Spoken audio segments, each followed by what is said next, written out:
All right, I'm here with Jeremy Robert Johnson, who is one of the strongest voices in the bizarro fiction movement, dark horror, horror literature. His classifications are kind of all over the place because his work is that good. We're going to talk today about Entropy and Bloom, which is his latest short story collection, which is kind of a best of collection that features stories that were in both of his short story collections. We Live Inside You and Angel Dust Apocalypse, which I have reviewed both on my blog before. I've read most of these stories 3 times because several of them I read when they were originally published in Cemetery Dance, Dark Discoveries, that kind of thing.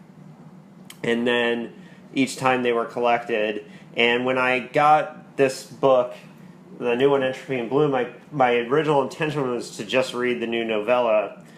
And then I just opened the book and started rereading everything, and I read it cover to cover. So, even though I had read the stories a couple times before. So, in the sense of fairness, I just should explain that Jeremy and I used to be pretty much neighbors in Portland, like around the corner from each other. True.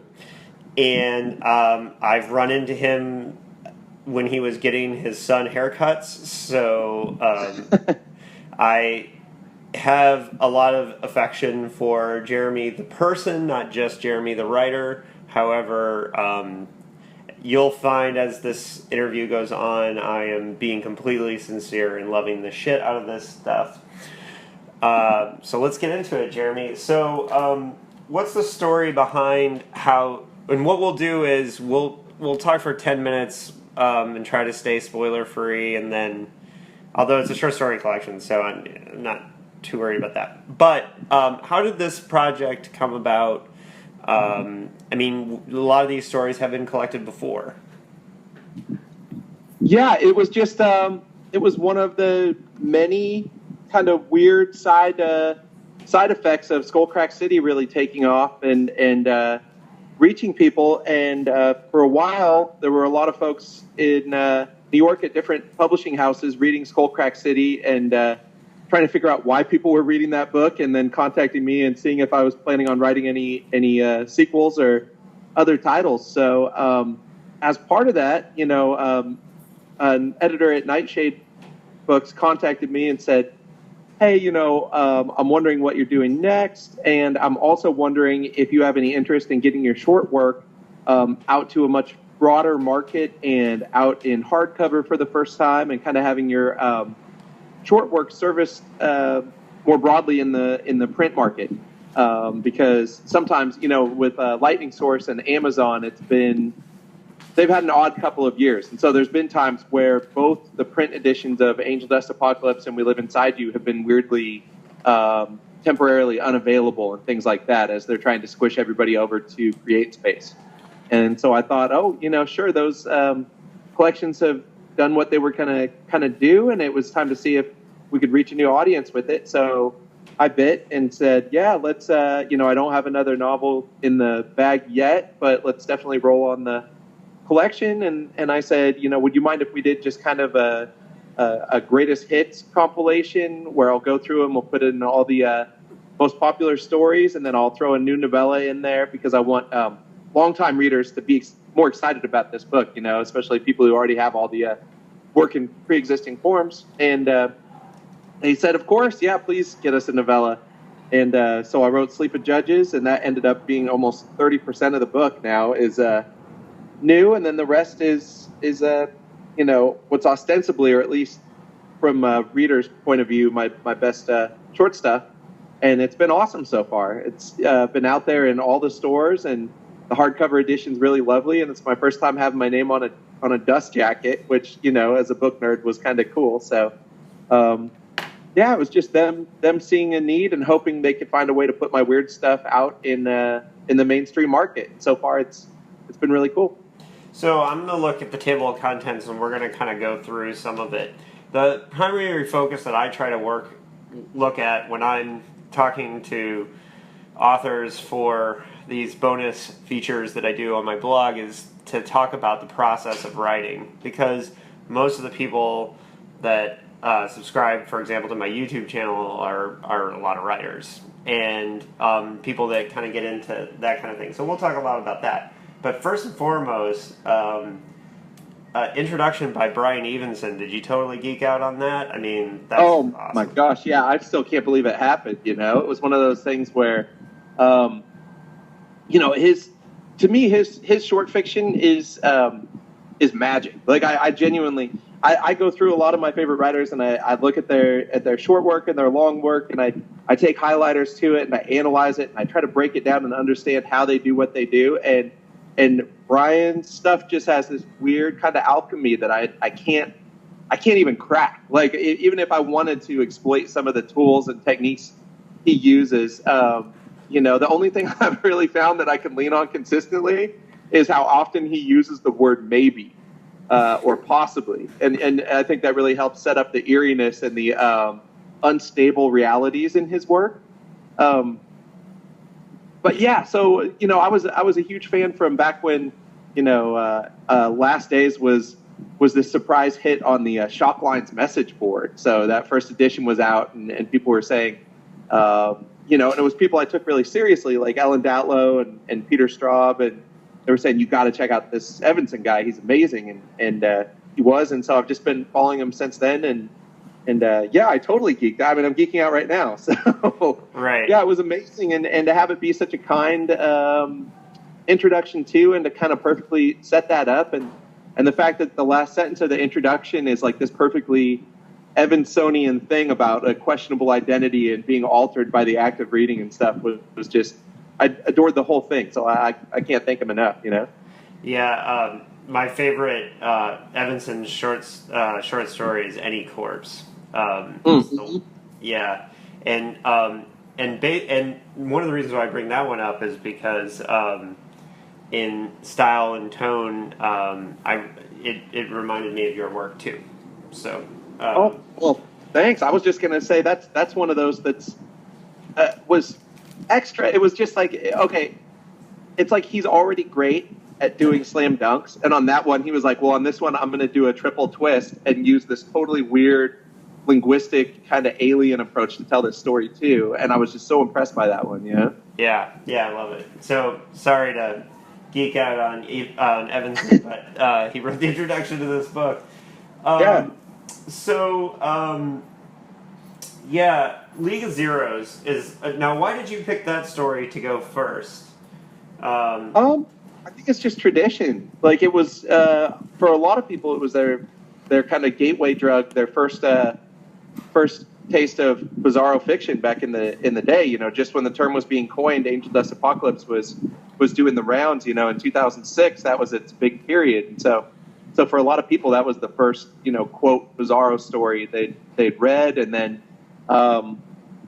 you know, it's also probably my most widely published, you know, as far as number of countries, and number of languages it's been translated into, and magazine appearances and all that. So just one of those things where it had more of a life than I ever expected for it to have. And then, you know, also, I think the publisher was keen on it, Nightshade, or the editor, just because it ties into SKULLCRACK City.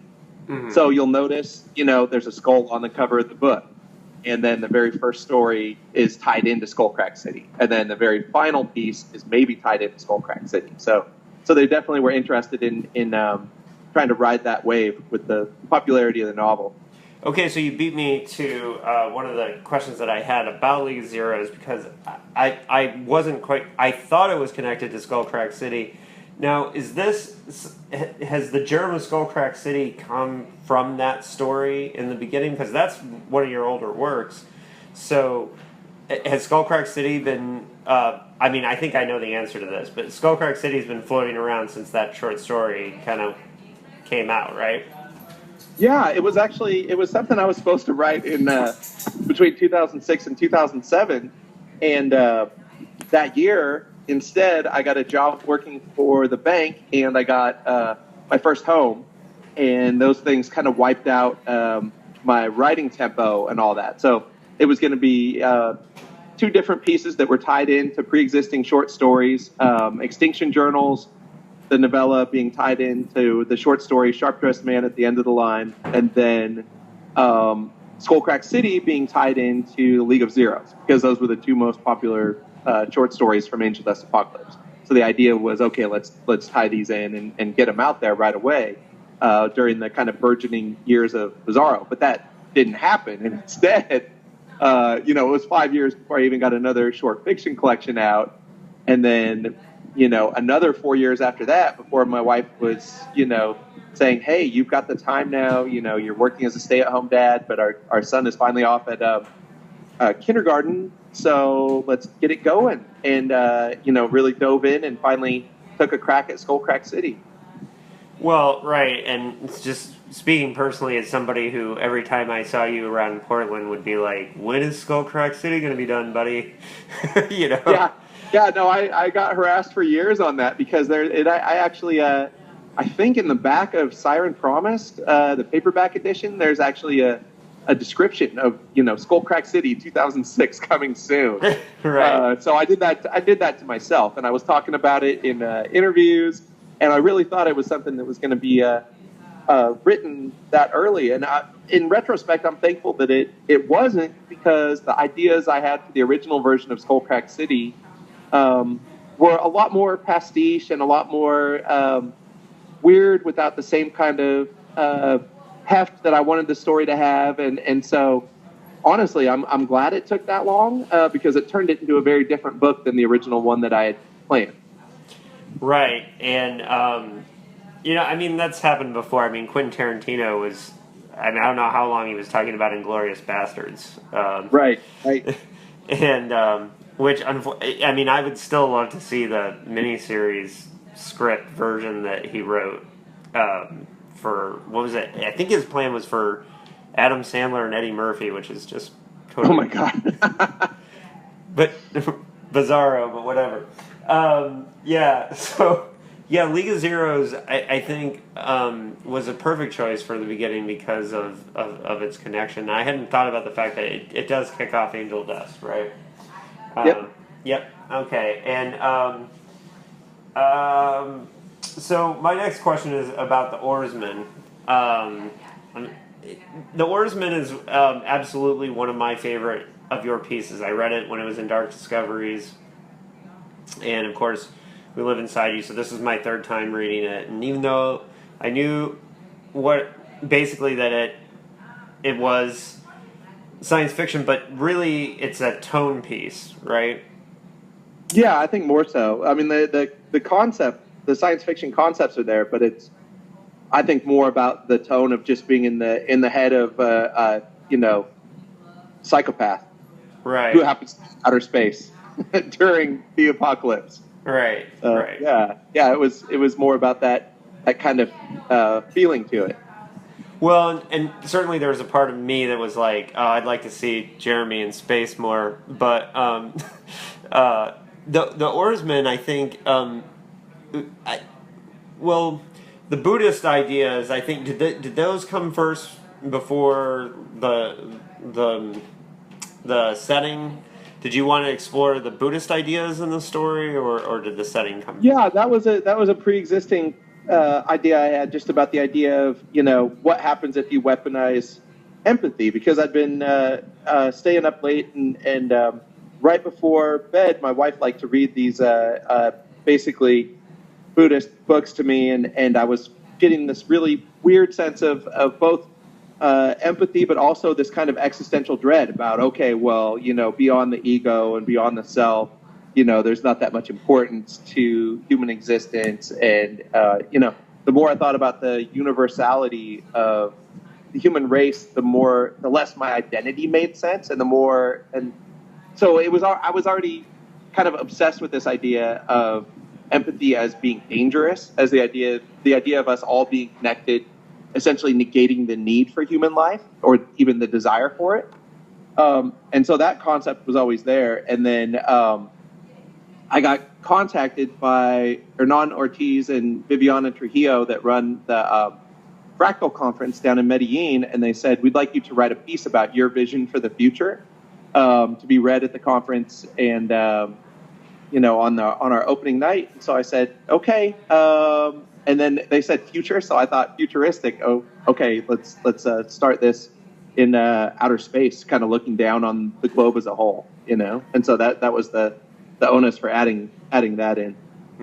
Well, that's cool. I didn't know that origin of the story. It's definitely always been one of my favorites of yours.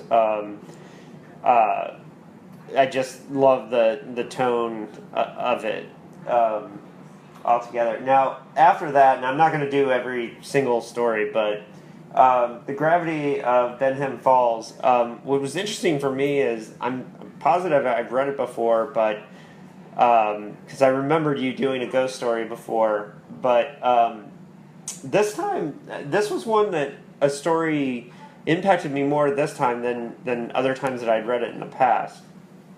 And I think I just connected to the, and don't take this the wrong way, but the pastiche of it. Because I think that you're definitely playing the power chord, as it were, of the ghost story, but I think you're doing it very effectively, and I think the story felt very comfortable to me this time as a ghost story. I don't know if that makes sense, but that's how I kind of felt about the story this time. Yeah, that one was. It was written overtly, to kind of be in the mode of a ghost story. I was at a ghost story camp that Elizabeth Engstrom was hosting, where we talked about read ghost stories, and we were out near a lot of the territory where they filmed Stand By Me in Oregon, and I went fishing off of a train trestle and all that, and then later that night hand wrote 19 pages of a ghost story to be read by candlelight. And so yeah, it was a very traditional story, that just happened to have some crime elements, and but as far as the haunting aspect of it, and then I'm a sucker for ghost stories.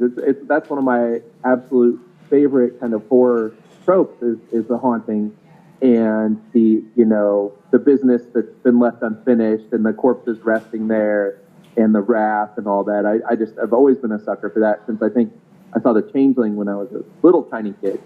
And so, yeah, that one was very specifically meant to be working in the mode of the ghost story. It's I was gunning for that, Right. Now, one story that impacted me, and I didn't remember this story, so I know it was collected before because it's in here. But Snowfall was one that I didn't remember, and maybe it didn't hit me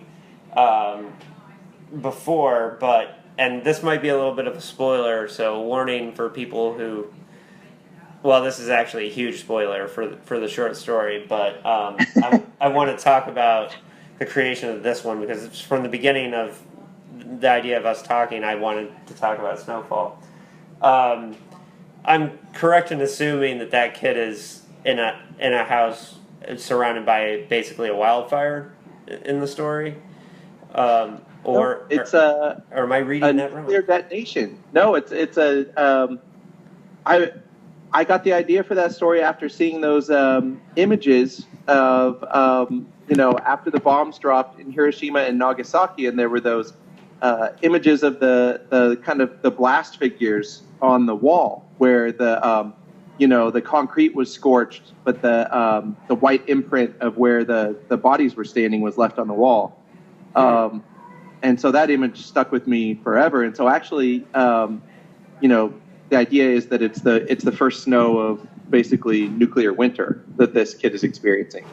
Well, it's funny because I just wrote a wildfire book, so Wow. So I guess that's where my brain went to, and the way I kind of read this story was, I read it as he was in this house and the fire was coming and he didn't understand what was happening. So it's funny, I had a totally different reading of the story. Both stories are good. Yeah, I think with either version of that ultimately has the same landing, which is that it's just that perspective of total innocence in the face of catastrophe. Right. and how it could be interpreted differently, as something almost beautiful when in fact it's devastating. Yeah, see, because my brain, and it's partially because I just finished this novel that has a wildfire in it. I just my immediately thought of ash falling, and the snowfall in my mind was ash. It's just funny because that's definitely what I got out of it, right or wrong. Yeah. So, okay, so now this is a big one, is When Susurrus Stirs, because, and I was lucky enough to see the film on the big screen at Horrible Imaginings here in San Diego. Oh, awesome. Yeah, and wow, what a great adaptation. It's funny because when they announced that they were making this short film, I knew I had read the story, but it wasn't one of the stories that immediately came to my mind when I thought of the collection, because I think of stories like The Oarsman, whatever. So as soon as they announced it, I went back and reread When Susurrus Stirs, and I was like, what are they going... Like, they picked this? How are they going to do this? Yeah, I felt the same way. Right. So that's what I was going to ask. Was like, were you as mystified as the rest of us as to how they were going to do this? Those guys, they came at it with such enthusiasm. They sent me a message and said, "Hey, can we talk about this? We're really interested in optioning, the story." And I was hesitant. I've been through a lot of different options and stuff, almost making it to principal photography as a Hollywood film, and like Snowfall has been optioned 5 times and never actually made it there, but it's had animatics produced and score work done and storyboards, and so I was feeling a little bit jaded. But these guys got on the phone with me, and we spent 45 minutes talking about The Thing and Cronenberg's The Fly, and all of Henenlotter's movies, and our affinity for Fangoria and Gorezone growing up, and all the great practical effects we saw in the theaters. And I just felt an instant kinship with these guys, and I kind of understood, okay, this is a story that could be a kind of showpiece for them. And so they talked me into it, basically, because I wasn't sure it was the kind of thing they could work on film, given everything that happens in it. And then they went off, and I was sure they weren't going to film that ending, and then they did. So, and as a result, I mean, that was they nailed the ending too. They made it more effective than the book, in my opinion. And that's why I'm glad you got to see it on the big screen, because that was so much fun. I got to see it at H.P. Lovecraft, and then again at the Overlook Film Festival up at the Timberline Lodge. And watching that short with an audience is really fun, because especially if you know what beats are coming and what happens at the end, right, you can watch them recoil. And the last 3 minutes are just a roller coaster with the audience. Anthony did a kind of perfect job, and Josh Marouz, that edited it, they just nailed the way that flows. And the audience, they moan, they laugh, they think it's going to be okay, then it gets even worse. And it's just it was so fun to watch them kind of get manipulated by those guys' work. And Ryan Shadley's effects were just, considering it had a budget of $5,000, his effects were a miracle in my book. So we've been really, really happy with how that turned out. Yeah, we had a really cool, because it was at the Film Fest, we had 4 people in a row, sitting in a row, who had read the story. And oh, yeah. Right. I was like Anthony Trevino, myself, Ross Lockhart, and we're all, the scene we're thinking of. Yeah. And, just knowing what was coming, we were just cracking up, watching the reaction in the room, because it was a packed house, and it was great. And it was really cool, too, because the movie that they showed right after it, The Disappearance of Willie Bingham, if you ever get a chance to see that. Oh, yeah, that one's awesome. Yeah, I got to be a little bit of an aficionado on the short circuit as a result of following Susurrus around. And so, right. There's some crazy good work happening in short film, and it's nice to have my eyes open to that. And yeah, Bingham's pretty crazy great, Yeah, and so it's funny because we were just after Sussur Stirs and Willie Bingham back to back, we were just floored after those two, and yeah, it was really cool. So it was a really good experience for those of us who are longtime Jeremy Robert Johnson fans to see that on the big screen, and for me too, it was a total kick, man. Yeah, well. So a couple other stories I want to talk to you about in the novella, and then we'll end with Trigger Variation. But Sharp-Dressed Man at the End of the Line, I know this collection basically probably couldn't have happened without it, right? I mean, one way or another, it's one of your most iconic imagery. What's funny is that the story... of course, I love the story, but compared to a lot of your work, it's not on my list of one of my absolute favorites, but I love all the things that it inspired, including the Extinction Journals, more so than the original short story. Did you ever have any thought of including the Extinction Journals in its entirety, or... I don't know. What are your thoughts on including that story in the collection? It had to be there, right? Oh, it absolutely had to be there. You know, one of the things, I knew that Nightshade was kind of taking a risk doing Entropy and Bloom just because these books had already been out. Angel Dust since 2005, and We Live Inside You since 2011, and so they were taking a risk with the idea that there was going to be a market for selling these stories again. And that there was going to be a broadened market. And so I took a pretty calculated approach to what stories were selected. And it was pretty much just, originally I made a list of the 6 stories of mine that I actually like, that I personally have an affinity for and feel like I kind of got right. And then, beyond that, I was like, okay, well, I need 7 more stories on top of that. And I just went through every single Goodreads review and every single Amazon review. And actually did a manual tally in Excel of all the times that different stories got mentioned, and especially times that stories got mentioned as favorites. And so Sharp-Dressed Man ended up kind of being a slam dunk kind of standout for inclusion. Can I just say that is a very Jeremy Robert Johnson way to handle that process? Yeah. I mean, it's also like a very disgusting, like marketing-oriented way to approach it. But at the same time, I if it's going to be my first time having something in a hardcover edition out of New York, I want it to do well by the publishers too. Right. So I wasn't taking any risks. So yeah, it was not formed by committee, but it was certainly a book that's been formed by my most enthusiastic readers. Right. So it's 100% the favorites, except for.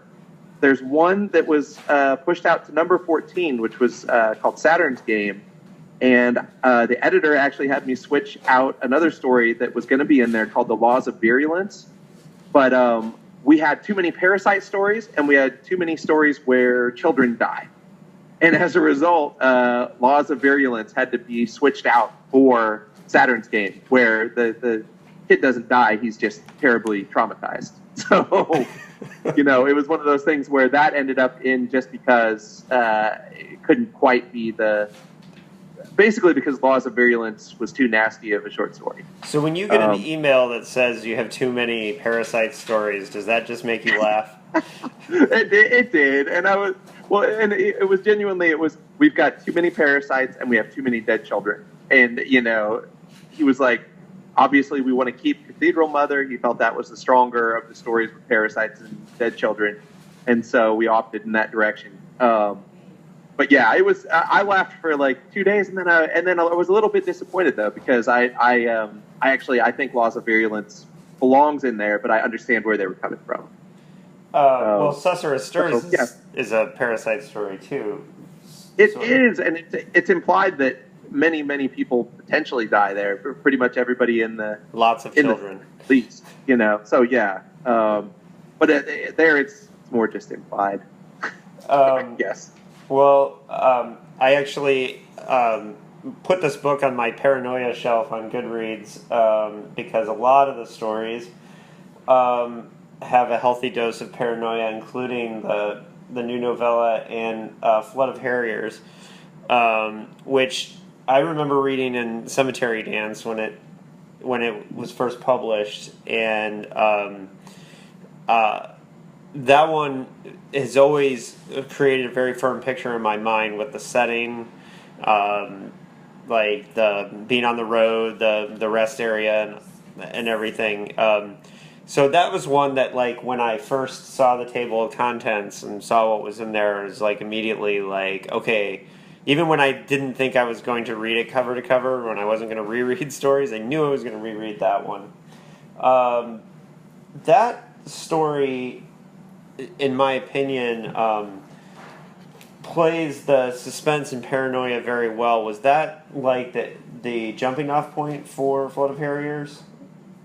Go ahead. Yeah, I suppose just the like kind of pure fear of being the wrong person in the wrong place at the right time, and you know, encountering that kind of thing, and then dealing with the aftermath of it, and just that feeling of being of thinking you have the world kind of figured out, especially as a young man, and then having everything unsettled. It's a really kind of almost ambiguous story, and kind of really unpleasant story.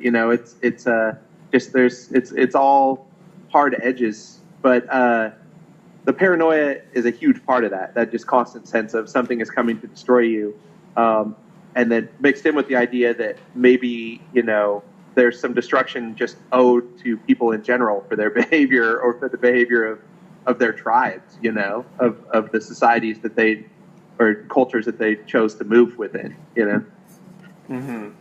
Well, I think in a lot of ways, I know Sleep of Judges, and it's not really a surprise that the story connects to Skullcrack City. I think most people realize that at this point. Yeah. But in a lot of ways, when I was reading Sleep of Judges, I felt like you were flexing some of those same muscles. But just to get into Sleep of Judges, in the sense of that, I think one of the things that you've done really well is expressed what seems to be somewhat autobiographical sense of the worst case scenario. So, like, a lot of your characters, I've found, are really... The impetus for a lot of the suspense is automatically the characters kind of go to worst case scenario, right? And do a really good job of spelling out ahead of time for the reader, like basically setting out a path of this awful thing could happen and probably will, and whether it does or whether it doesn't, you've laid the groundwork for us to think about it. And I don't know, to me that is something that you do really well.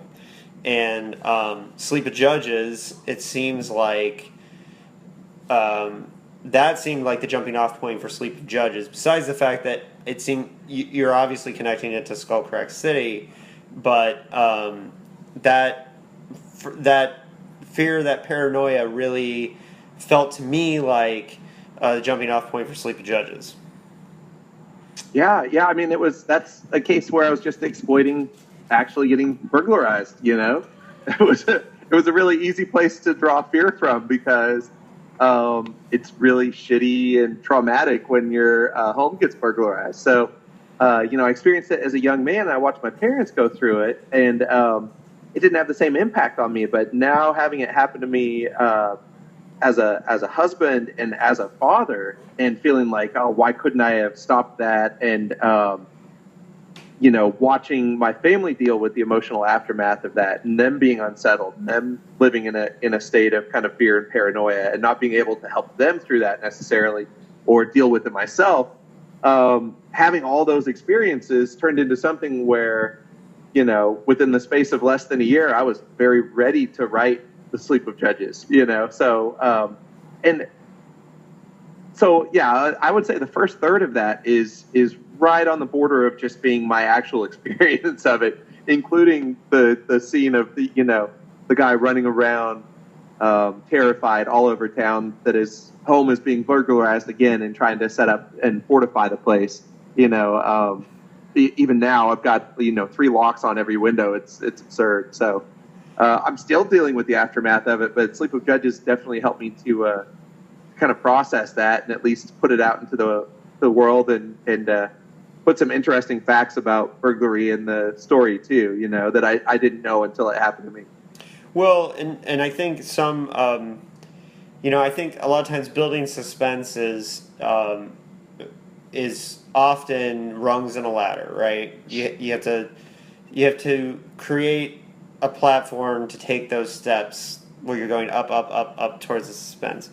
And I think some of the things that work really well in Sleep of Judges, the conversation with the police officer where he's basically telling the character look how easy it was to get into your house. I'm surprised this didn't happen before, right? Mm-hmm. And is very laissez-faire about oh wow, just look at how easy it was to get in. Then and then basically balanced with some of the scenes that I thought were really good of where you kind of break the tension with some of the humor of the letter to the neighborhood watch association about, hey guys, let's have a go team moment and do this. Right. And I don't know how much of that was autobiographical, but a lot of it, there might have really have been a note to the burglars left on the back of my house when I was out buying security goods, and might really have been a bunch of stacked up brambles and rebuilt fences and I mean, yeah, there's a lot of psychotic shit that happens in the beginning of that story that was easy for me to write. So right. Yeah. Well, and some of the later stuff that when it veers into possibly kind of supernatural setup, I did have 2 or 3 kind of weird things happen after the burglary, and obviously I'm already on 5-alarm situation and freaking out, but we had some other weird things happen in the neighborhood that just kind of drove that, dogs barking where there were no dogs, screws being left behind my truck tires, mail being ripped up, somebody trying to, and one of the big ones is somebody tried to break into my wife's car, and I heard the alarm go off, and I ran out and actually chased them across the neighborhood until they jumped a fence. And then I realized I was about to jump the fence to chase them. And it was this huge moment where I thought to myself, what are you going to do if you catch them? And what happens if someone else sees you on their property and just shoots you? Well, you're trying to chase this guy. Like, you're a family man. Why are you out here doing psychotic shit chasing this guy? And so all of that kind of added up. And I was like, this is, first of all, I need to check myself, stop acting like a fucking lunatic. Secondarily, I should probably write this all down because there's definitely a story here, Right. And so, were the connections to Skullcrack City there at the beginning of the idea, or did that kind of come? They were actually there right from the beginning. I like the idea of, Skullcrack City will never have a direct sequel. That's borderline impossible unless it wants to get into really weird alien territory, But I like the idea of, the Voktang and these kind of 2 battling powers always being out there as its kind of own weird mythology that would allow for telling different types of horror stories. And so I'd love to still go back and tell like a straight LA noir story involving some of the elements of Skullcrack City, or in this case, tell kind of a story of literary suburban paranoia, but have it be involved in that. And so it's something that I just think is interesting and fun to touch back on because it's that essential thing of just good versus evil and the balance of that. It's a very archetypal kind of setup, and it's a mythology that I feel like has some fun elements. So, Well, one of the things that's cool about Sleep of Judges is that I didn't, when I finished reading it, I didn't realize how long it was. Because when I closed the book, my thought was, oh, I thought that was a novella, and I didn't even realize, because I was reading it on my work commute, like I didn't realize how many pages had passed. And yeah, that thing's 25,000 words. It's bigger than I even had expected for it to be. So yeah, and it just rips. So before we get into trigger variation, and basically, what I think is really cool is that I think it's awesome that Nightshade has given you an opportunity to reflect on these stories and to put them out to a wider audience and collect them in this way. Because I think that as much as We Live Inside You and Angel Dust Apocalypse both have, they have a really good feeling as collections that are very specific, that make the stories work together. But I think that's true here too. And in that sense, I think it makes it a very unique project. I wonder if you have any feelings about how the stories work together from beginning to end as a collection compared to those other two. That makes sense. I actually feel like it's got the most variation, just because I was able to pull from both collections. And like I said, I did it in a very calculated way, but it also meant mapping out, like, okay, which of these obsessions that I have are represented in each story, and which stories involve the death of a family member, which stories involve drug addiction, which stories involve parasites, which stories involve the end of the world. And so it was a matter of, and then which ones do I feel are the strongest, so we make sure there's no lulls throughout the flow of the book. It was the hardest one to find a proper order for, just because I wanted to make sure it really landed with people. And so since I worked the most on making this layout function, I really like it, and I think it might be the strongest. The only thing that becomes apparent to me is it lays bare my obsessions. There's certain things that are definitely my things I can't let go of. Like I get that same feel when I read any author. When I read a ton of their work, you start to see that repetition of, okay, here are the things that they can't let go of. And Entropy and Bloom definitely makes that more transparent than ever before, probably because it has the least amount of kind of off-kilter, experimental, bizarro stuff versus the other two, which had some really weird, out there pieces and more flash fiction involved in the flow. These are very much just kind of straightforward stories. So, well, and I don't know. I'm pretty stoked on how it turned out. Yeah, and I think the setup with having League of Zeros be first and obviously Sleep of Judges last, it shows a very different Jeremy Robert Johnson from the first story to the last. Obviously the same person, but a lot of growth in style and and basically the man behind the stories. At least in my eyes, it does. So. Yeah, I mean, you go from young punk on drugs trying to get attention to family man trying to hold it all together. I didn't even think about that. That's a very direct line of change in my life. That's basically, League of Zeros, I was 21 or 22 when I wrote that. So, almost 2 decades difference. It's interesting. All right, so that would have been a great place to end, but I have to get onto one of my obsessions. All right.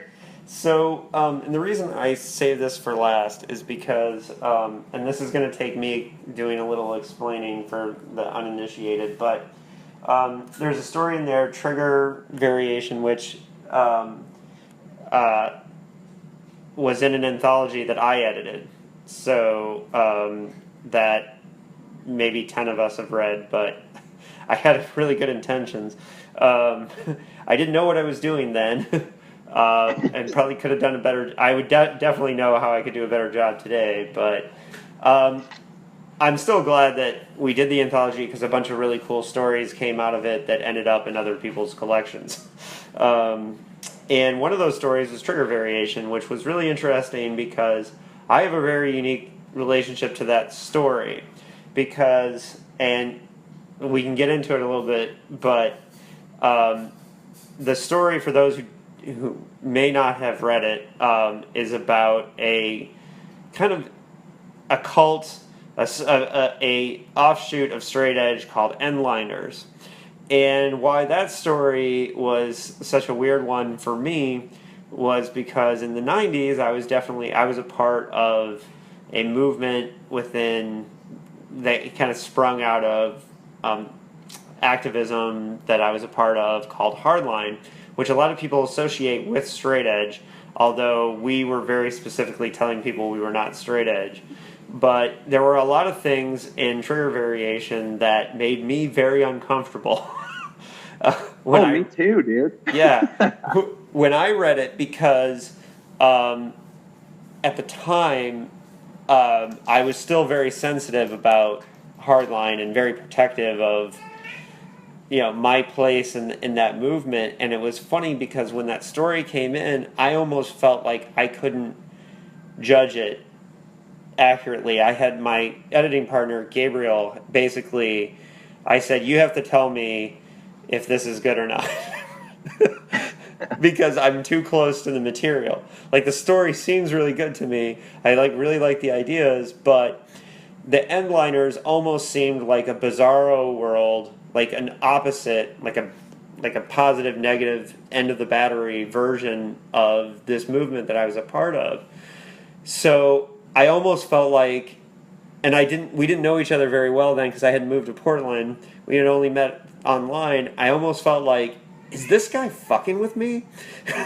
Is this guy intentionally sending me a story that is like analyzing me? Right? Right. Oh, because of the hardliner connection. I was aware of that, but it very much, I was more familiar with you at that point as being just, very much focused on being straight edge and working with animal activism, and only found out later about the hardline stuff. But I'd known about the hardliners, and also my primary inspiration was actually these guys I hung out with in Olympia and in Seattle when I was up there at Evergreen State College, who were ostensibly just these, that didn't do any drugs, wouldn't touch a Dr. Pepper, would never go near a beer, walked across the street to get away from cigarette smoke. But they would go out at night and they would look for opportunities for violence, whether that was at a concert and they were finding ways to hurt people at concerts, or whether it was, going out looking for, in Olympia it wasn't hard, going out looking for Nazis, like actual neo-Nazis. And so it was kind of that realization of, okay, everybody here is still looking for an escape, regardless of whether or not you eschew one form of escape or another. Everyone's looking for a way to either intensify reality or transcend reality. And so I just thought to myself, what if you extended this to the most radical, worst case scenario, and then added in the narcissism of young men who are addicted to lifting weights and fighting, Right. Well, and what was funny for me, and one of the reasons why when I read the story, when I said, I couldn't look at it objectively, was because for me, I was hardline, and I was very militant. I was very militant about all my beliefs, veganism, animal rights, all those things. However, I wasn't a very violent person. And most of the people that I knew in hardline, we definitely believed in kind of a Malcolm X style of fighting for our beliefs. We weren't violent like the characters in your story, right? Yeah, and I felt like that was an important dividing line. And the other big, because when I was writing it, I did take a look at the hardliner stuff, and so that's one of the reasons in the story that the leader of the movement actually goes to the zoo and kills animals. I wanted there to be that strong division, and for that to make everyone uncomfortable, and that you know, they were realizing like, oh, wait, this guy doesn't have a real set ethos. This isn't something we can believe in. Mhm. We have just all, because we're having a good time and we're getting kicks, we have followed a sociopath, basically. You Right. know. Well, And so I felt that was an important dividing line, so people wouldn't think it was like an attack on the hardliners or straight edge as a whole, you know. right. Well, and that was why I think, even though eventually I came to appreciate the story and like it, when I first read it, I had a hard time like separating myself. Oh, for sure. From it, even though I had been out of hardline for years, and you know, and it's funny because when you mentioned the whole escape factor and how everybody's looking for escape, I don't know if I ever told you this story before, but in the very early days that I was involved in the hardline movement, a good friend of mine who was the guy who recruited me, and we're actually still friends, but who had basically recruited me to the hardline movement. There was one time he called me about setting up some protest or something, and he called, and I was watching Star Trek: The Next Generation when he called me. Yeah.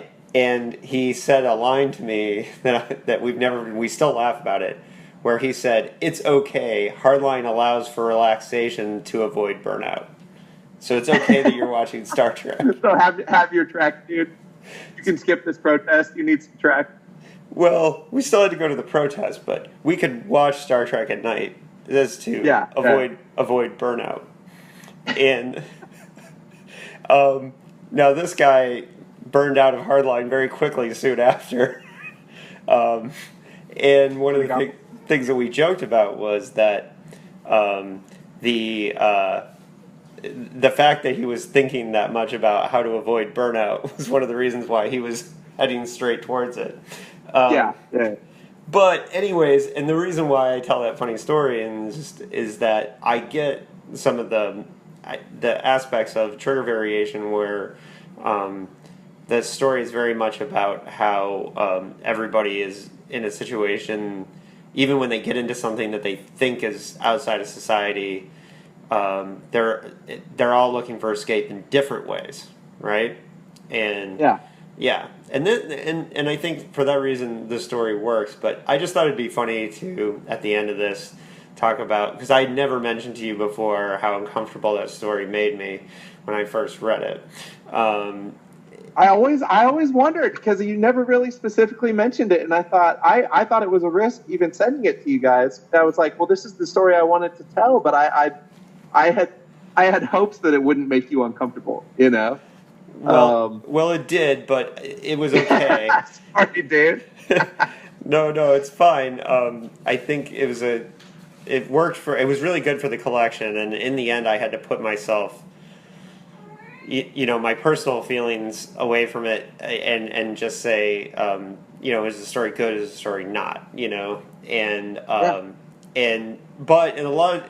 my main concern all along for my aspect of it was, are people going to think that he's talking about hardline, that all hardliners are violent, that the message is that hardliners are violent? But then what you mentioned about like the zoo and those things, that eventually by the second time I read the story through, because I had to read it so many times to make sure I wanted to use it, was that I came to the conclusion that no, this is definitely this is a polar opposite of hardline, you know. And no, it's bonkers, dude. It's a radical extremity beyond any of the pre-existing punk movements, and it also well, I'm not saying that we weren't bonkers either. Right, you know? right. But come on. And not there's that a scene that Cody says is from the Warriors too. There's a scene where the leader's giving a speech, and I remember Cody sent me back a handwritten annotation right after the end of the guy's speech, where he's like, "Are you sure you're not going to have him yell, 'Can you dig it?'" I was like, "Oh shit, you called me out, dude." Right. Well, hey, Jeremy, we've been on for an hour, and I want to let you get back to your evening, but I really appreciate being able to talk to you about the collection, and I'm really excited for whatever novel you can't tell us about that you're working on. And yeah, there's two projects, so there's surprises coming up pretty quick, actually. Ooh, 2 projects. Yep. Excellent. So, is there anything else you want to end with about Entropy and Bloom? No, just to say thanks to everybody who's checking it out, and that the paperback comes out October 10th now. We have an official date for it. So for anybody who has read both the old collections and is just waiting for a chance to check out The Sleep of Judges on the cheap, that will be landing October 10th. All right. Awesome. All right. Thank you very much for your time, Jeremy, and hopefully we'll talk when the novel comes out. So. Yeah, man, that'd be great. All right, thanks, man.